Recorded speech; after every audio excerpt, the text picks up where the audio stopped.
Hello, hello, and welcome to A Moment with Vivacious. But tonight is when your granddaughter announced she has a boyfriend, then she drops you so you can't talk about it. You know I'm gonna call as soon as this show is over, right? Okay. But look, I'm all excited about this weekend in Milledgeville. We have our Get Out to Vote rally on the south side. Come on, we gotta do something. Do something. Isn't that what what's her name? Obama's wife said we gotta do something. Michelle Obama, we gotta do something.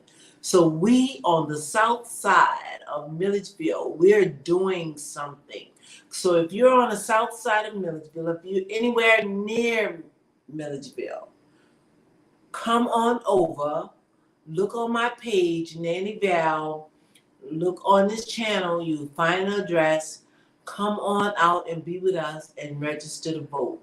But look, I'm putting out a video, okay? After this is over, I'm gonna be looking for you guys. Tonight, y'all, I have a very, very, very, very, way very special guest.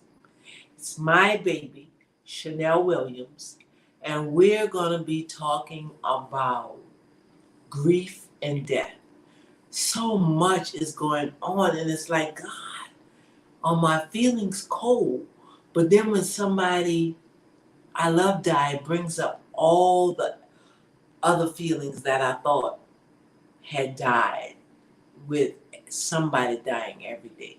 So we're gonna be right back, and my beautiful, loving granddaughter, oh, I can't say that. She's my employee tonight. She's my production assistant. Mackenzie, let's go.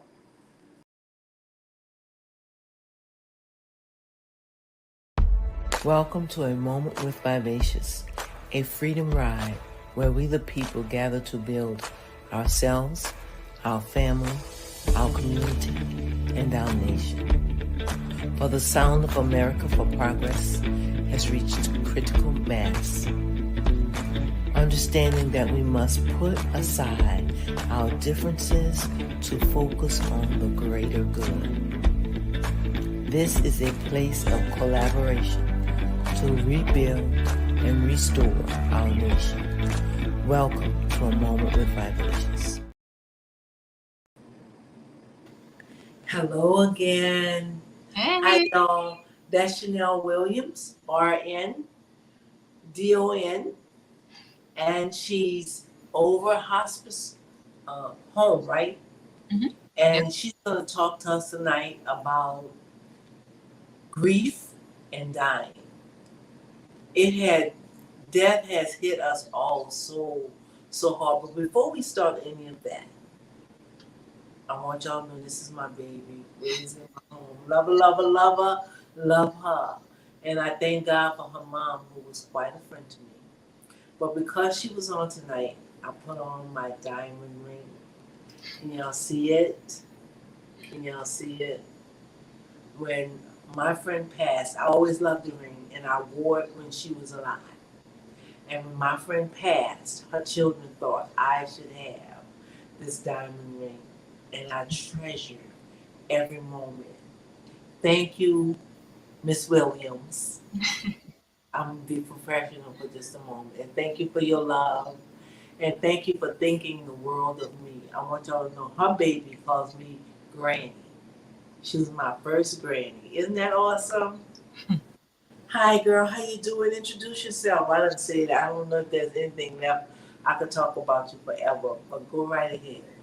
Hey everybody, I'm Chonél. I have been a nurse for about 15 years, and I've been doing hospice for about 5 of those years. Um, but even before that, I worked in long-term care, and we still see a lot of death in long-term care because we're working with mostly elderly. But yeah, that's what I've been doing for 5 years. Taking care of people. What I call hospice is the waiting room to heaven. Oh, wow. Yes. So that's what I've been doing for 5 years, and I truly enjoy um, working with these patients and their families. Well, to these days for me, as an older woman, Mm-hmm. these days for me, death is hitting in a whole nother way. I'm seeing so many young people dying. I never thought I would thought they think I have to live to be their age is young, but it is, okay? Then when I deal with young children, pediatrics have always been my thing. But when I deal with pediatrics and they come in, I do mental health now. And I said, do you want to kill someone? They'll say yes. Do you want them to die? Because I've learned that doesn't connect with little children. Mm-hmm. And I know you're not little children, but I just want to say that. And they'll say yes. No, I don't want them to die. So they don't understand killing is dying. Tonight, I was dealing with this young guy. He's 15. I got my gun, I'm gonna kill you. I said, do you know kill is forever? Do you know those words will get you locked up forever, son? Mm-hmm. You have to do it differently.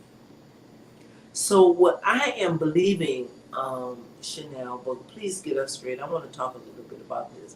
I want to talk a lot about this, and I'm saying all I have to say because I'm gonna sit back, and I want you to talk, and I want you to talk to the hearts of mamas whose children are dying and they're facing death, and I want you to talk to people whose parents are dying, because you know my daughter, and she always say, if you die, I'm gonna be an orphan. Girl, how you gonna be an orphan? You grown with 3 children. I don't, but everybody experiences death and grieving in their own way. So I'm saying what I have to say, so I can get out of the way and let you have it. So could you talk to us about death and dying and grieving and how it's different for everybody? Well, I think it kind of starts off with, how people view death, right? So most people view death as it's abnormal, it's unnatural, um, and they don't talk about it because they feel like if I talk about death or plan my funeral, I'm gonna die faster. So a lot of people don't even want to talk about death because they feel like it's the enemy. But not for everybody, not talking about any kind of death to violence or, you know, unexpected death. But um, some people look forward to death. Um, some people think that death is a gift. Um, and other people are terrified of dying and passing away, even though they say, I can't wait to get to heaven, but they don't want to do what they need to do. I'm sorry. So, um, so I think that, we should be talking about death, um, planning, um, for ourselves and planning for our loved ones. And I think that opening up that door to discuss it, um, it may or may not make the grieving process go a little bit differently because you have talked to that person. You know what that person's wishes are. They know what your wishes are. Um, and not too much was left unsaid, if that makes any sense. Yes, it does. Um, and with the type of work that I do, um, I can already tell people families who I already know how the dynamics are going to be. Soon as I start talking, about death and dying. Um, I have some families that the daughter might be taking care of her mom, and she has seen her mom um, struggle or suffer with disease for maybe 5 years. And that daughter has come to terms and is ready. But when I walk in the house, they're afraid to say, I'm ready. I'm ready for her to go, because they feel like that's a negative thing to say. Um, and then I have not parents, I have patients who say, I'm not gonna die. I'm not, and they mean they physical body. They not even talk about spiritual. They like, I don't know why you here, Miss Williams, but it ain't my time. So, I get all kind of dynamics. I get family members that I never met that come out the woodwork after people pass.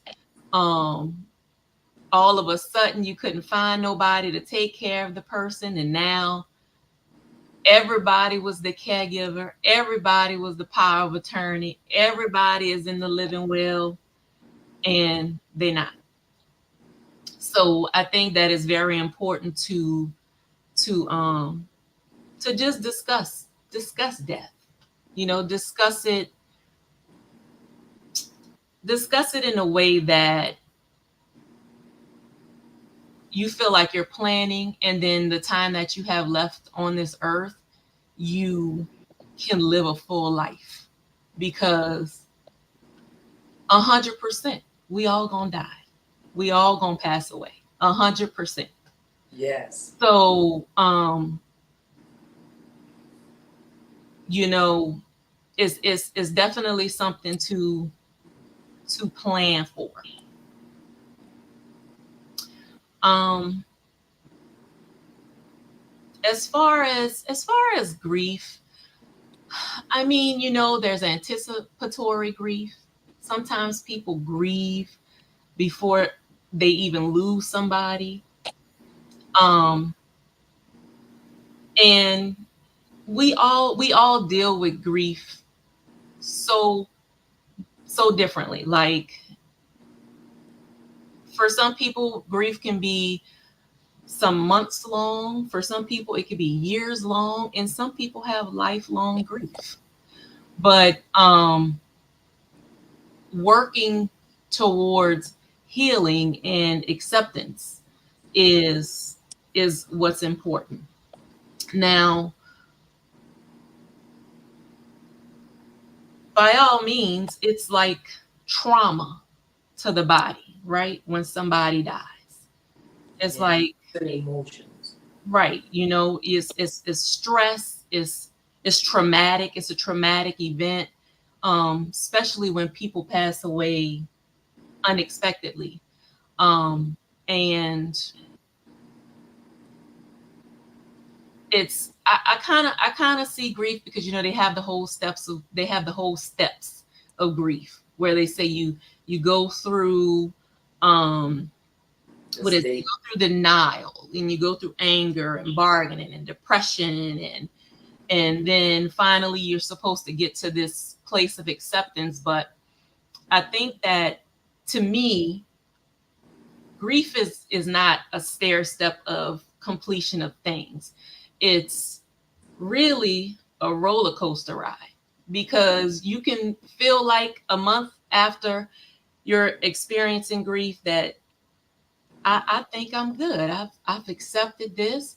And then in a couple of weeks, or maybe something reminds you of that person, and now you're back into denial, or you could get back into anger. So it's a roller coaster ride. Grief is a roller coaster ride. And um you have to take it day by day. It's a day by day healing. Um, you have to take care of yourself, even though at first that's a hard thing to do. taking care of yourself is just hard to do, especially if you're having a lot of grief. But you should talk to people, write things down, um, have family near, even if you don't talk about the person you lost. You should have people close by. Um, you should cry. You should be angry. Um, because we all know that crying is a natural pain reliever, right? Oh wow. Yeah. So crying during the time of grief is important. Um, what else can we talk about? I want to talk about different kinds of grief, and I'm gonna give you my 3 different kinds of griefs I went through. Mhm. Okay. And I'm gonna talk about recently. You know, there was a guy who put out the video to say, "I didn't know Frankie Beverly wasn't from New Orleans until a few years ago." Well, neither did I. Okay, he was always in New Orleans. His music, it was the first outdoor concert I went to. Everything was Frankie Beverly. I mean, like I loved his music. Maze. It was the first music I modeled to. Like every milestone in my life, almost Frankie Beverly was there. So when he came out, I'm saying like to give his tour. I said people coming out to hear him sing, but he's not singing. They're singing. You know what I'm saying? He can't sing anymore. But we just love Frankie Beverly. When he passed, it like broke my heart. Like when Michael Jackson passed, I cried because I was a little girl. I was learning how to do the ABC. At each block, girls in each block competed. He was everything to us. Then it was my nanny, who helped Daddy raise us when she died. Nanny was suffering. And I was telling everybody, look, we're going to have to find a way to let her go. She's ready to go. She never wanted to live if she couldn't take care of herself. Mm-hmm. And I was the one walking everybody through it. But the day she died, I was the one who almost wrecked on the side of the road and broke down emotionally. Mm-hmm. And then there's my own mother who died when I was 8. And I'm that age now. And there's some days that I still grieve her. Mm-hmm. My dad he was my man. He told me a few weeks before he died, I said, Dad, please don't have this surgery. I don't think this is surgery to have. I'm going to have the surgery and I'm going to die. And it was like 2 weeks before he died. Daddy showed me how he was going to look in a coffin. He told me life secrets that I'll take to my death. Mm-hmm. And I grieved really hard for my dad for the next 2 or 3 days. But by the time the 2 weeks was over, Mm-hmm. I had already grieved him. And that's 4 or 5 different kinds of griefs. Like people have a different part of their life, I guess. Mm-hmm. So, like I'm with like playing Frankie Beverly all day long and remembering Michael Jackson, and laughing at when he said everybody I thought I was Frankie Beverly was from New Orleans because he was such a big. So can we talk about the parts that people have in our lives and why we grieve and we grieve differently and how their their deaths and separations um, affect our lives. Can we talk about that? Well, I think that we also feel like grieving is a process of letting go, right? But I feel like I feel like grieving is really learning how to remember. I don't feel like it's letting go. So I think that I think that when a person is going through grief, that when they get around to being okay, it's because now they feel like, okay, I remember. I remember this person and everything they meant to me, and all of the great things. But of course, when the deaths happen, they can't think of that because they've experienced the trauma of that person passing away. So I think that over time we get around to remembering. Like when my mother passed, um I felt kind of numb. I didn't feel much of anything. Um Not probably for 5 years, 5, 6 years. But that's the way I was grieving. That was my grief. My grief was shutting down, not thinking about it, um, and kind of just reminiscing on not so good times in my life. So then 5 years after my mom is gone, I'm like, oh my God, I'm feeling all of these emotions that I feel like I should have felt when she passed away. I remember the day I arrived in town, and I really wanted to give you a break. Your mom was in the hospital, and I was coming to take care of your mom because she was like a friend, and let you go get a break. But you were right here. You understood from what you verbalized to me. You understood. Oh, hey, Val, I know my mom is passing. Mhm. She wants this Chinese food. I know they said she can't have it. She's gonna be passing, and I want her to have what she wants. And you would not leave that bedside. Um, so, what part of grief or what part of life is when we're there and we want to be there for the every moment? Well, when my mom was going through that, like I was already a nurse. I kind of understood what was going on with her. And, a lot of times people just don't know what's going on. So it's a scary situation. But for me, um, I knew what was going on, and my family members, um, I had siblings that didn't understand what was going on. So I kind of felt like I had to be there to protect what was going on, because I know one of my sisters, she would have done everything to keep my mother alive. Um, Absolutely, she would have. but my mother told me, um, after waking up from a 4 or 5 week coma, um, she was like, I never want to do that again. And so I was like, okay, well, we need to make sure we have things in place so that that can never happen again.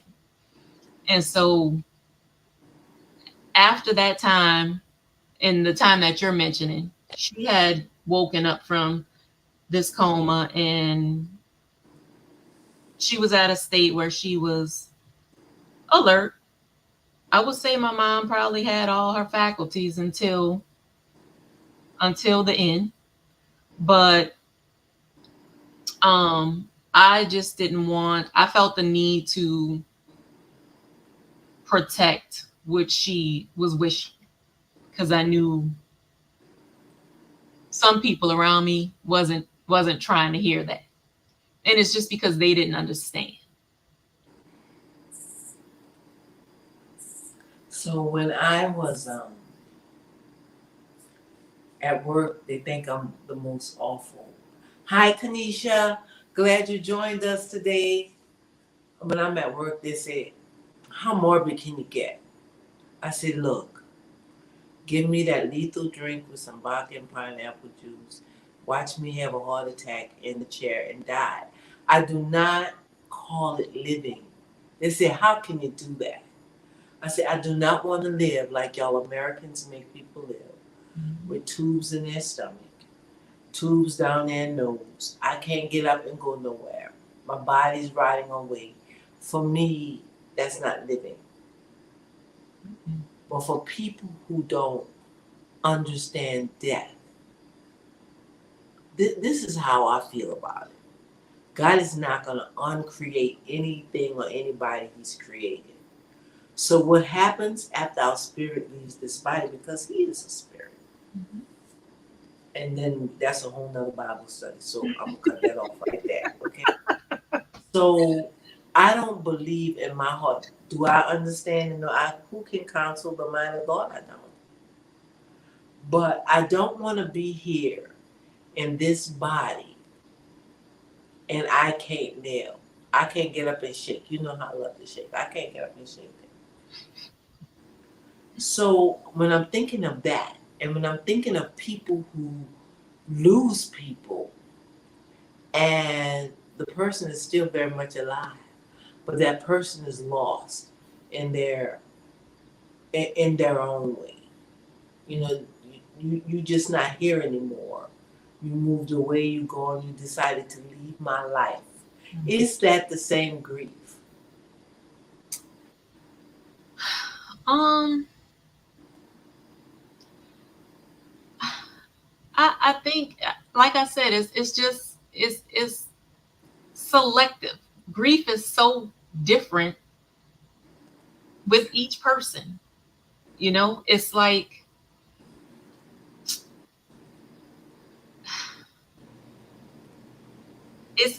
it's really kind of hard to pinpoint, you know, oh, this is the kind of grief you're going to experience, because Right.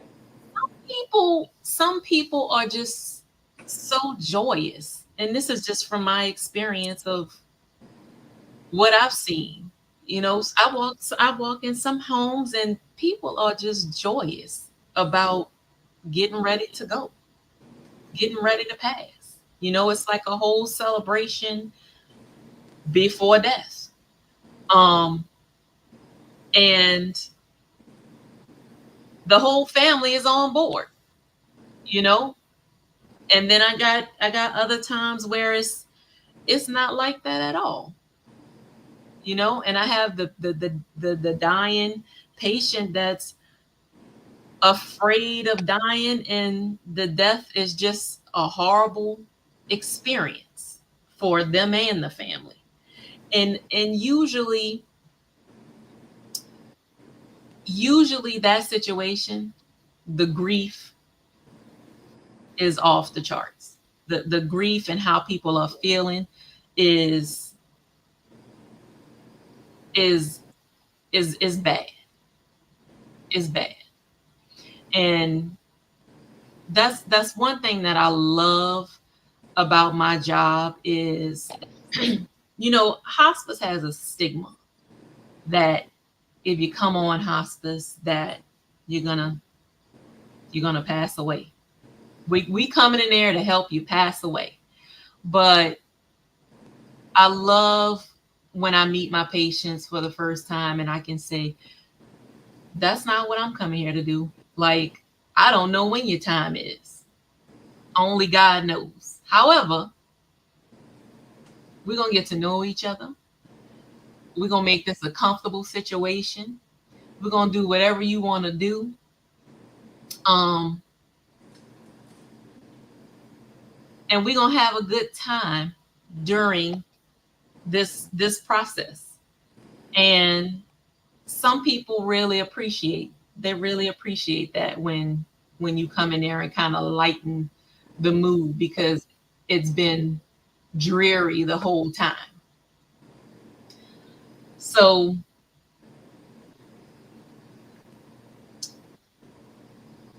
Your question to me was, how do you deal, how is the grief of experiencing somebody dying? Is it the same grief as when somebody chooses to leave your life? Like like somebody might wake up and say, "I hate you, and I'm leaving you, and please do not try to find me. I don't want to find you. I'm gone." Mm-hmm. That grief is different. That grief is definitely different when you feel like you. I'll give you an example. Another example. My my eldest sister passed away, I don't know, maybe 7 years ago. Oh, well, I was thinking 5. And we were always going at it, bumping heads, not agreeing with anything. I was the little sister, she was the big sister. It's do what I say do, or it ain't gonna be done. So it was for a long time that I didn't talk to my sister. And when I learned that, I'm sorry if I get emotional, because I am still grieving this process. But when I learned that my sister had passed away in her bed alone, and I was mad at her, that was that was totally different than the grief I felt when my mother passed, because it was unexpected. Um, our relationship wasn't at a happy place, and so it made me feel um, it made me feel like, oh my God, like she died alone, or I didn't make things great with her. Um, and because I'm emotional, you see, I'm still dealing with that 7 years later. So, um, and for me, I just, every day is a healing for me. And part of my healing is that um, I make sure to make it right with all of my other family. I make sure I'm talking to them. I make sure we squash it. I make sure to tell them I love them. Um, and that helps me. It helps me to through my healing process. So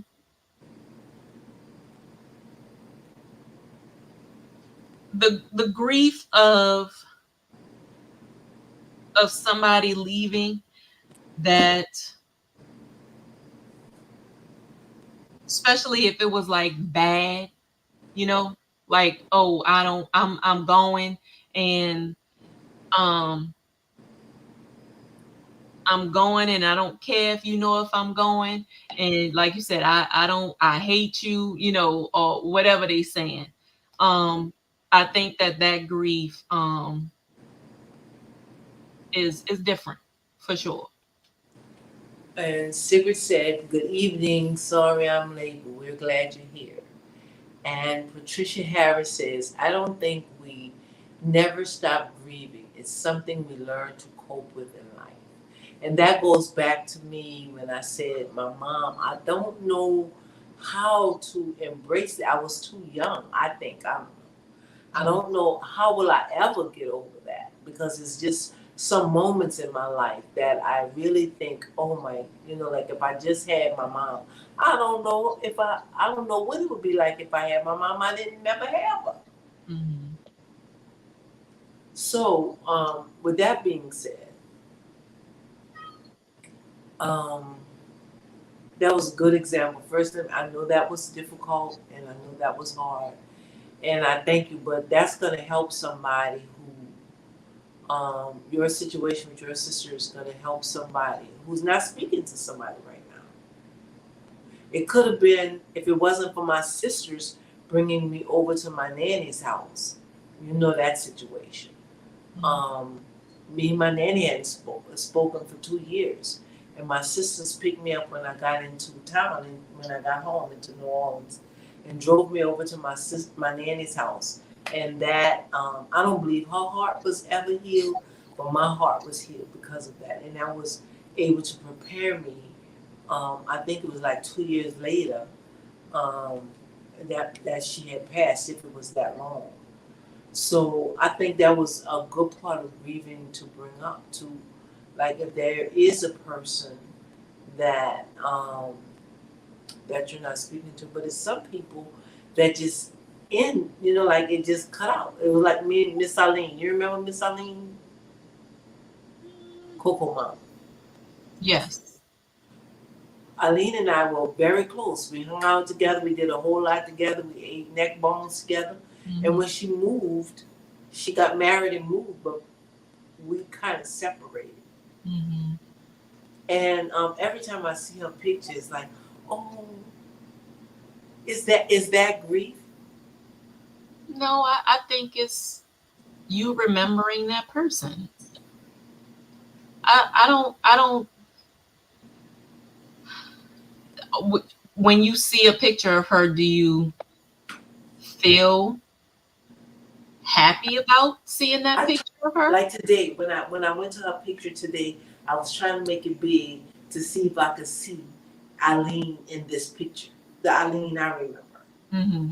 Because now I'm sure, like me, she's older and different, and we've gained weight. A whole lot of things have changed how we see the world. Mm-hmm. And I just try to see her. I try to look for the Eileen I remember. Mm-hmm. But then we had another situation that comes up with people in these days. My sister had a dog. I am not an animal person. Okay? But my sister had a dog named Misty. I remember Misty. I love Misty so much. I babysat Misty one time. I took Misty out and everything one time. But I have never loved a dog. And I know a lot of people love their animals. Now, when they called to tell me, oh, Misty died, my heart was broken into 55 pieces. Mm-hmm.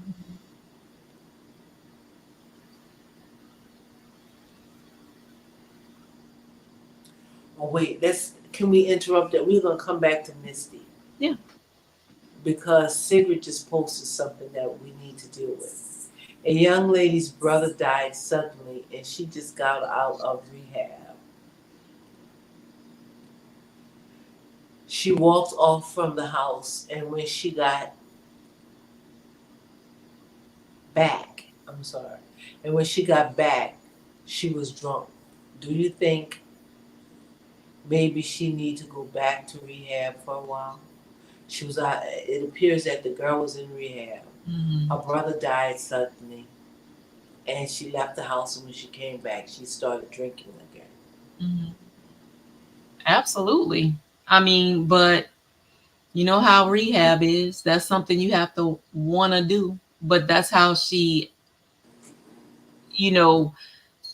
That's how she's. I say grief is like a wound, right? It's like an open wound, and it takes time to heal from the inside out. And initially, that initial shock, she's gonna get a drink. Why? Because that's gonna make her feel better. It's gonna be momentarily, but it's gonna make her feel better. She's doing what's making her feel better, but she will absolutely need to go back to rehab. But I don't know that it's going to be a quick transition to rehab for her. And what was her relationship with her brother? If her brother was that solid piece to her life, if her brother was the one that kept her going and made sure she got in rehab and was setting her life up for her future, she will definitely need some support. And just in a few weeks, we're gonna have Debbie come on and she's gonna talk about addiction and rehab. But it's not easy. It's not easy. I find even in my addictions, the things that I'm addicted to emotionally, there's some things I lean on when I'm emotional. I'll start playing a certain music, and you know, I'll have me a sip of wine and play certain music and just go out to certain places because I'm stressed at this time, and this is my expression to get off. And right now, like this week is a very heavy week for me. So right now, I'm pressing really hard not to lean on the things that I do when I'm stressed. I want to work my way through this in thought and deed, but we're going to talk about that another time. That hurt and that grief and that pain, especially if her brother was the person that was close to her.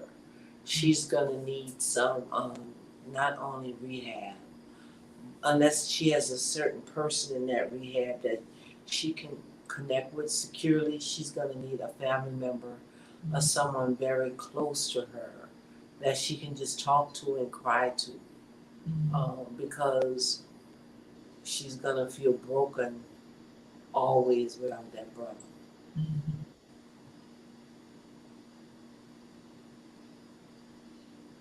agree with that. So I'm really happy about this conversation. I wanna talk about if there's any difference, because I know I ask people every day, adults and children, do you want to kill yourself? Do you want to harm yourself? And they'll say, yes, I want to kill myself. Especially when I find people under 24 years old. And then I say, do you want to die? And they'll say no. Mhm. So I don't quite understand that. Can you talk about that a little bit for us? I don't. I can't quite say 100% what's going on with that because so many people have, mental things going on. But um, it sounds like depression. It sounds like a form of depression, and some people get to the point in their depression where they do hurt themselves, and some people feel like they just want to, but they won't. So it could be so many things going on with people who express that. It could, mental things, um and depression.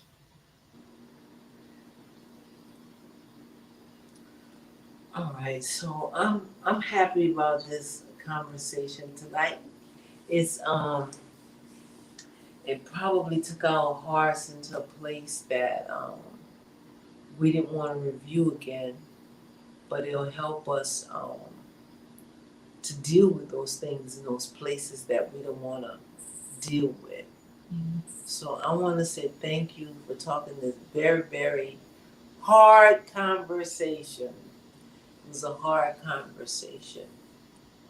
So is there anything that you want to close us out with? um well, I just want to say, if anybody is experiencing grief, we work on coping through um, acknowledging your loss. Um, like I said, crying, talking about it, and do things that make you feel happy. Um, for some people, that's working out. For some people, that's dancing. Um, and grief, our mental state affects our physical state. So, you know, getting up and moving and things like that, I feel like are important as well. Um, and there's a lot of resources too. If people are feeling grief, there's a grief hotline, um, and there's books. I know in hospice I'll just show y'all right quick. We have these books written by Barbara Kern. She's a nurse. Oh, can y'all see them? Probably not. Mm-mm. Well, just Well, look. you can put them on, like, put them on my Facebook page. Okay.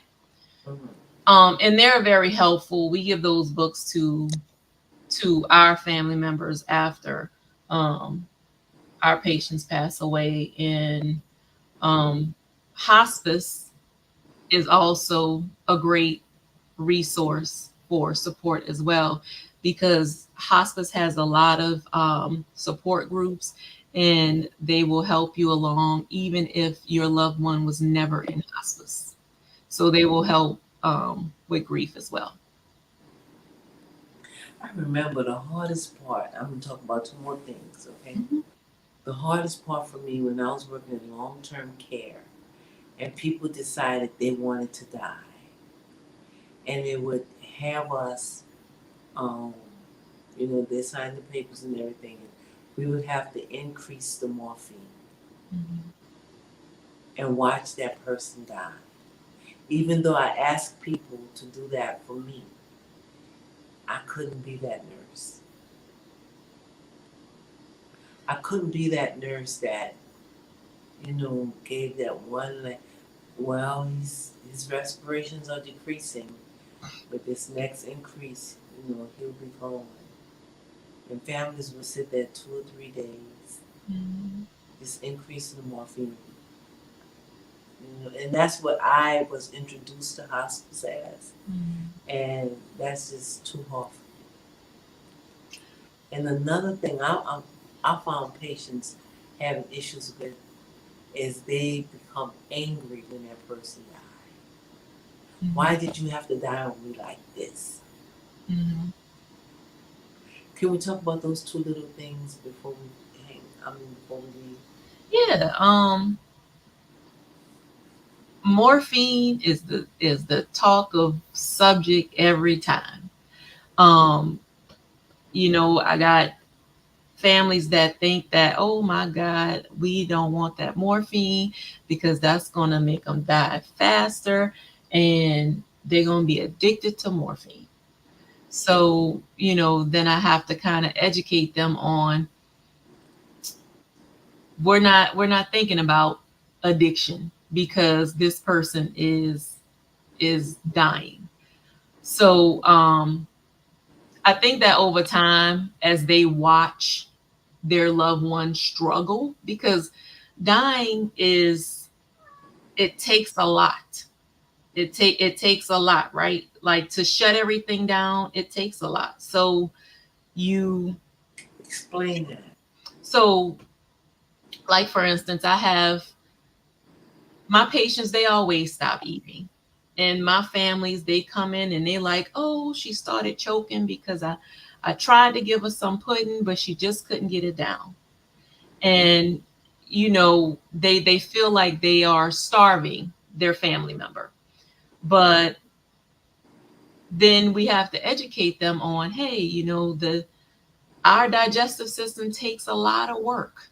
It takes a lot of work. So because mom is getting ready to transition, um, her body don't want to use energy to swallow anymore.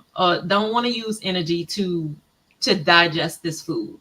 So they're not hungry. And so we have to educate that all the time. But um,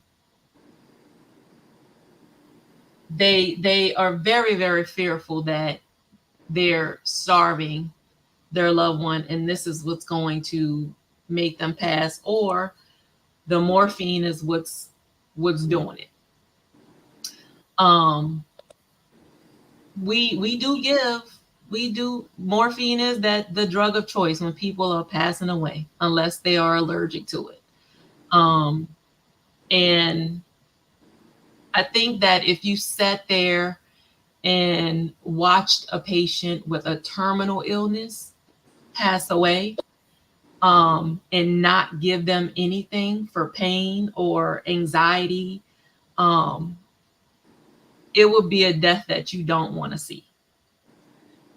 So the morphine is working on keeping that patient calm and making sure they're not in pain. And because people at end of life, people in that active phase, people get a lot of strength. And I've seen people jump out the bed, um, literally, and then they jump out the bed and then they're on the floor and they die on the floor. And then now it's traumatizing even more for the family member because now the patient jumped out the bed and passed away on the floor. So, you know, it's a lot of factors to put in place. I think, do I have patients that pass away without any pain medicine or without any Ativan for anxiety? Absolutely. Absolutely. But I would say that's probably 5 patients out of the 100 patients I've had. Um, because most of my patients are in pain before they even start transitioning. Um, so I love that we have that for them. And I know that sounds strange, but I love that I have something where I can make this person as peaceful as I can, and they can transition as peaceful as they can, and their family can see them be peaceful, which is going to help them after the dying, after the patient passes away. Because then they can look at them and say, oh my God, that was just so beautiful. That was so peaceful. It don't always happen that way, but we like when it does. Well, that's what I want. Yeah, me too. So, and what was your second question again? I don't know what my second question was, the morphine, but I don't want to end without talking about the sudden death.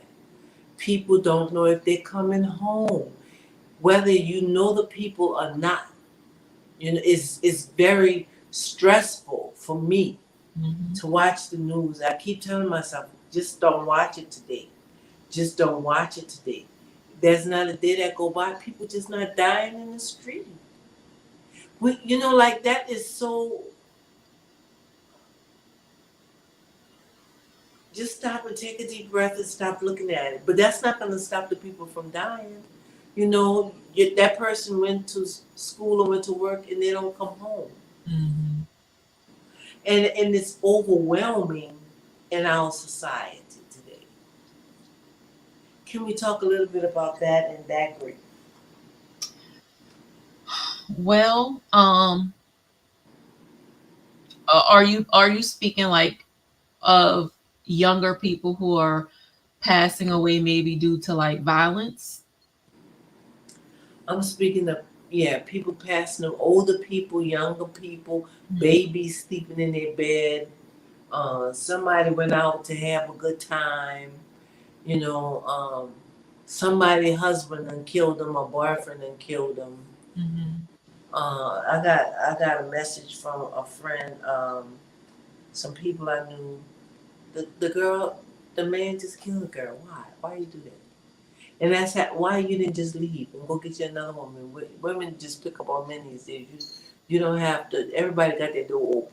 Y'all could just swap all the doors y'all want. No, Mhm. I'm older. That's what it looks like to me. So I'm sorry if I'm feeling judgmental. But like like it's so much death around us. I don't know if anybody else feel that, but it's just so much death around us. It reminds me of in the book of Revelations when he explains this horse with the death angel, and that death angel is going. That's what it's almost like to me. Like, God, how do you know you're coming home? We don't. We don't. Um, and to lose somebody in that manner, like I said, it's different when you anticipating somebody passing away versus somebody unexpectedly passing away. I feel like that grief is a just on a different level. It's like, and I know I use this word several times, but it's traumatic. It's a stress driven trauma to your system, and it's I don't know, it's just like it's a hard thing to cope with. It's a hard thing to cope with. And when I was talking about my sister didn't die to violence, but I know how that unexpected grief feels. Um, and I'm still dealing with coping with it. And it's one of those things, like I said, it's no time frame on that. How do you deal with it? Everything that I talked about grief is how you deal with it. And you might even have to seek some professional help when somebody traumatically dies like that. Yeah, I can think of three of my friends who lost their children. Just one killed themselves, one friend shot him, and one got sick one morning. When she woke up, her daughter was sick, and she was saying, "Pray for her." And a few moments later, she didn't even know she had diabetes, and she died. It's like Chanel said, we have to be there for our loved ones who are experiencing that.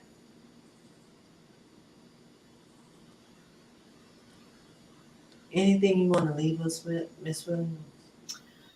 I would just say cherish every day. Live every day like it was your last. That is a very true statement. Um, look forward to having a full life while we're here because tomorrow isn't promised. Um, and plan for that that enemy called death, because like I said when we first started this conversation, it's 100% gonna happen if we're 75 or if we're 99. It is never too late to prepare for that. And that's what I'm closing with. Just live life and be happy. Some of us live thinking about, oh, the good old days, how everything was in the good old days. Or some of us think about, oh, it's going to be better in the future. But I feel like we should just focus on the present. And enjoy today, right? Enjoy today. Absolutely. Because we sure don't know after this election what tomorrow brings.